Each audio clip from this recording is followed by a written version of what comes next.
author of short stories. They love writing about topics that people sometimes overlook and don't consider. NCTM, I want you to welcome my friend, Adrienne Baytops Paul.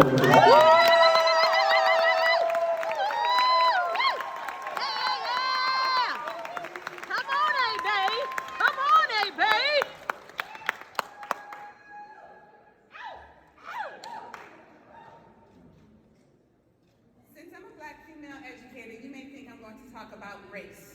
Well, you're right.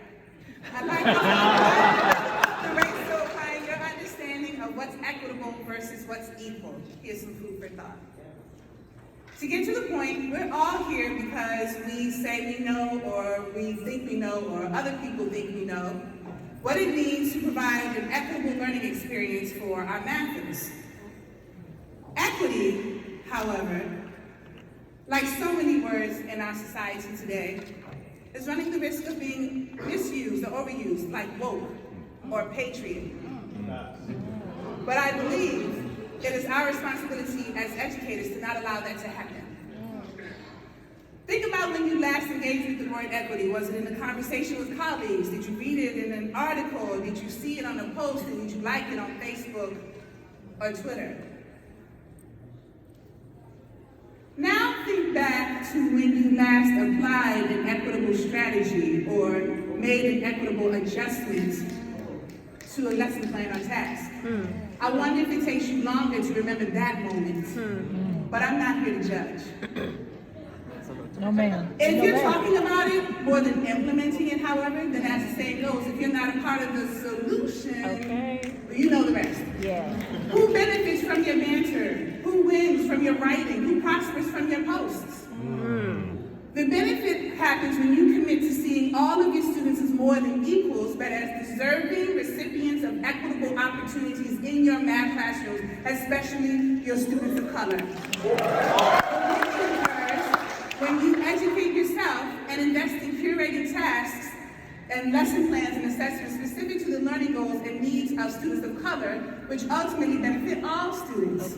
Prospering occurs when you learn the ramifications of an algorithm-only assignment and have instead enhanced the lesson where students calculate and request better grocery stores or more green space per resident for access to better food or air as clean as the air on the other side of town. Banter on social media becomes more meaningful when your students have studied the share prices of their favorite companies in your classroom, and they've learned how to make their money make money for them, because guess what? They don't know what that stock that means on their phones. Right. Show them the advantage of buying Nike stock instead of Nike sneaks.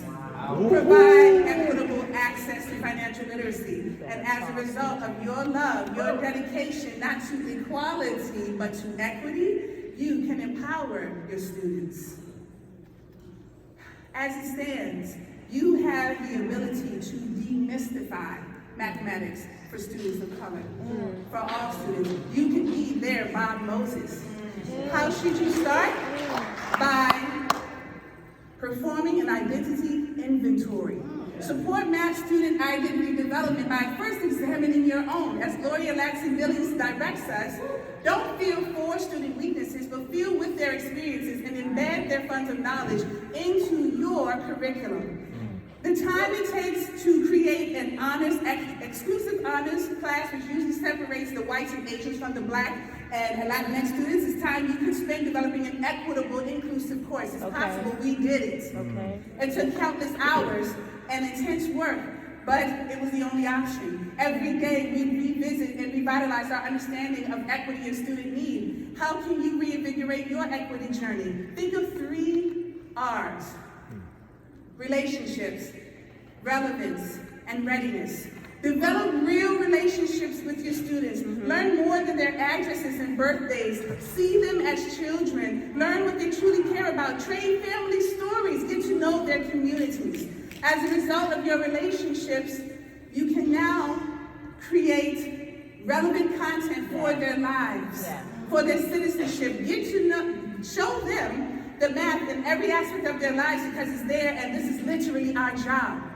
The relevant content will affirm our students as capable mathers and ready them for math in forthcoming grades and life beyond school. This readiness is the third critical component for students of color, but it won't happen until you commit to prioritizing equity, a collectivist culture of learning, and you genuinely care enough to give them content that matters to them. The Ecuadorian student in the corner with the Spanish milk, the Ethiopian girl with the pretty braids, the little black boy that you can't seem to take your eyes off of, they all deserve high quality mathematics, so do the work, research, revamp, stay the course, and apply your newfound understanding of the urgency of equity. And don't worry, this race wasn't meant to be won, but it has to be run.